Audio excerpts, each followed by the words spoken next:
नमस्कार जय जगन्नाथ ओडिशा किचन को आपण मन को बहुत बहुत स्वागत। आज मु नहीं आसी आपण मन खासी मांस परी स्वाद रे पणस कठार गोटे सुस्वादिया रेसिपी।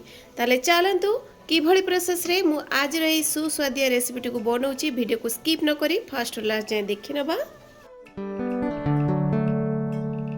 सुस्वादिया मांस तरकारी भरी पणस कठार तरकारी बनैबा पई मु एठी नेची आधा केजी रो पणस को जेहेतु मु कड़ई रे बनैबी सेइथमे छोट छोट पीस रे मु काटी नेची। एपटे एठी बसै नेची मु गुटे कड़ई रे पानी।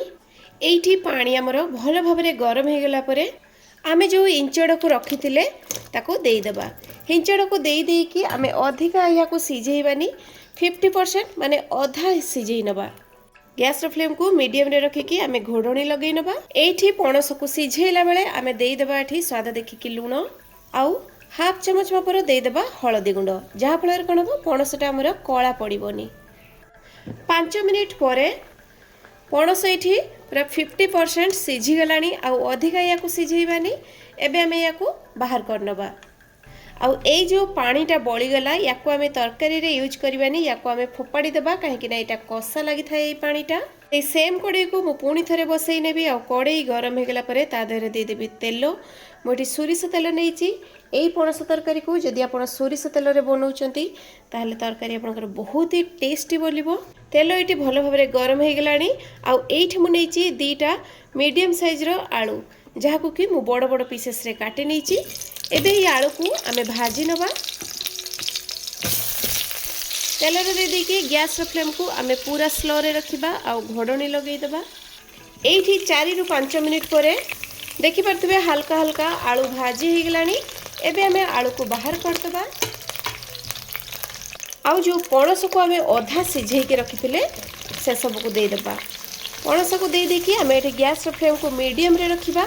आउ ता ऊपर गोटे भल कलर गोटे आसी जिबा पर्यंत आमे ए पणस को भाजी नबा। तो एठी 3 रु 4 मिनिट भितरे हमर पणस सब को भाजी के रेडी हो गलानी। आ बहुत बढ़िया कलर मध्ये हो जाईची। एबे आमे या को बाहर करदबा। बाहर कर दे कि से सेम कड़ई रे नहीं जीबी। आउ मु 2 चम्मच मापर सोरिष तेल गरम हो गले दे देबा। एठी नेछि मु एठी 2-3टा सुखिला लंका आउ देबी। एठी मु 2टा तेजपत्र अल्प किछि दालचीनी मध्ये दे देबा।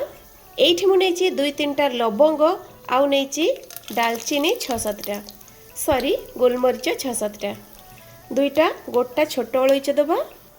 आ बढ़िया बास्ना पाई मध्य दबा एठी गोटे बड़ अलैच। एई तरकारी रे मसला आमे टिक्के अधिका नबा।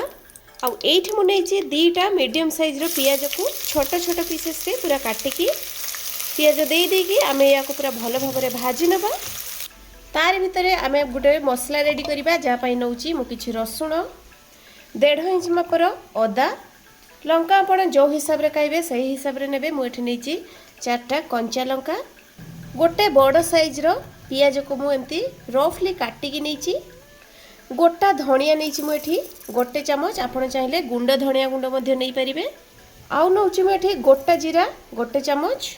आउ आपण को पाखरे गोटा मसला जहाँ भी थिबो जेमति कि मु नेछि एठी छोट अलैच गोलमरिच 8-10टा स्टार फूल लवंग आउ अनासी फूल ए सब को मिसई कि मु ग्राइंड कर नेबी। एठी जो ए मसला को आमे बाटिबा पूरा चिकन करके बाटिबा जहाँ फल रे तार बास्नाटा भल आसीबो और टेस्ट मध्य भल आसीबो। तो एपटरे एठी पियाज पूरा अधा अधी भाजी हे आसलानी।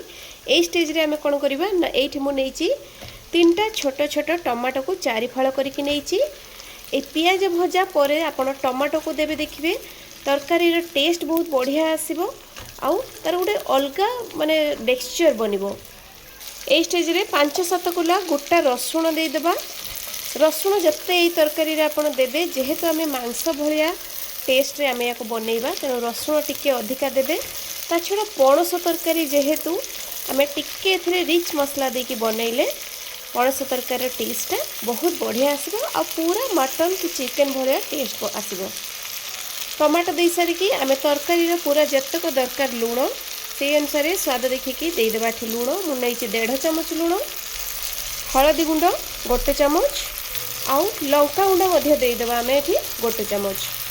लंका तो आम देचे अलरेडी गोलमरीच देचे कंचा लंका देचे किंतु यही जो लंका गुंडटा भल कलर पाई तो ए सब को दे देकी जेहेतु गुंड मसला दूचे गैस फ्लेम को ए स्टेज रे पूरा मीडियम रे रखिबे दे देकी टिके एमती गोळै नबा अल्प हाफ कप मापर देदेबा पानी दे देकी आमे गोटे मिनिट पर्यंत कषि नबा आ गोटे मिनिट परे एठी जो रखिथिले आमे मसला को बाटिकी तो से मसला बटा सब को देदेबा दे देकी मसला को आमे भल भाव कषि नबा गैस फ्लेम को एठी आमे बिल्कुल भी हाई रे रखिबानी मीडियम रे रखिबा आ ऑयल रिलीज होला पर्यंत आमे मसला को कषि नबा एठी 5 मिनिट परे मसला देखि परथुए बहुत बढ़िया भाव में कलर होगा सहित ऑयल रिलीज हो गलानी आ मसलाटा भल भाव में कषि हो गलानी मसला कषि जावा परे मसला धुआ पानी आम अल्प किछि देदेबा दे देकी आउ 1.5 ରୁ 2 मिनिट में मसला को पशि नबा मसला को जिते भल भाव में कषिबे तरकारी टेस्ट सेते भल आसीबो आ तरकारी सेते सुंदर देखा जिवो ए स्टेज रे आमे देदेबा अल्प किछि कसूरी मेथी पत्र बहुत बढ़िया बास्ना आसीबो पणस तरकारी रे आ 2 मिनिट पर आम जो आलू को भाजिकी रखी देदेबा आउ पणस को जो भाजिकी रखी देदेबा दे देकी आम एठी मसला सहित आलू आ पणस को बढ़िया भाव में कषि नबा मौली भली प्रोसेस रे जदि आपण पणस तरकारी बनाउचंती ना घर को जो अतिथि आसबे कि घर को जी बाहरिया लोक आसबे कहीं कहबेनी कि आपण पणस तरकारी बनाउचंती बास्ना रो जना पड़ जिवो जेमती आपण चिकन कि मटन बनाउचंती काइना बास्नाटा यार एते बढ़िया आ घर सारा पूरा ए बास्ना रे पूरा महकी जाइबो आपण एई भली प्रोसेस रे निश्चय थरे घरे बनांतु तो एठी मसला सहित आलू आ पणस को मु भल भाव रे मिसई नेछि अल्प टिके धनिया पत्र दे देबा आ धनिया पत्र दे देकी आउ टिके मध्य मु एमती मिसई नेबी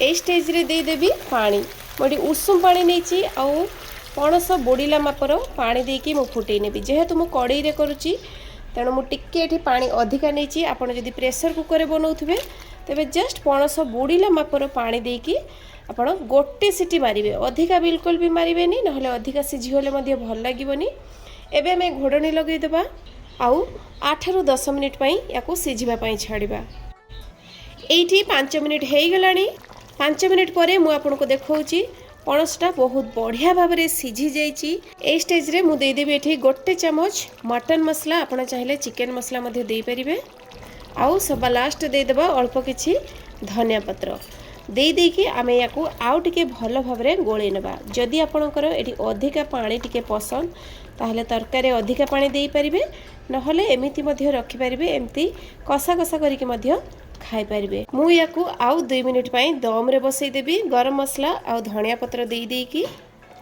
एठी 2 मिनिट हेई गलानी देखि परथबे तरकारी रो बहुत बढ़िया बास्ना आसपा सहित पूरा परफेक्ट बनी मध्ये जाईची तो एबे हमें गैस फ्लेम को बंद कर देबा और गरमा गरम सर्व करनेबा तो दर्शक बंधु देखि पाले आज रही पणस कठा बा हिंचड़ा तरकारी को किभଳି प्रोसेस रे बनैली आशा करछि आज रेसिपी आपण मनकु निश्चय भल लागिथिबे प्लीज लाइक करिवे शेयर करिवे चैनल ले नुआ थिले सब्सक्राइब कर देबे पुणी देखाबो आ गुटे नुआ वीडियो रे आ गुटे नुआ रेसिपी सहित से पर्यंत रहउछि नमस्कार जय जगन्नाथ।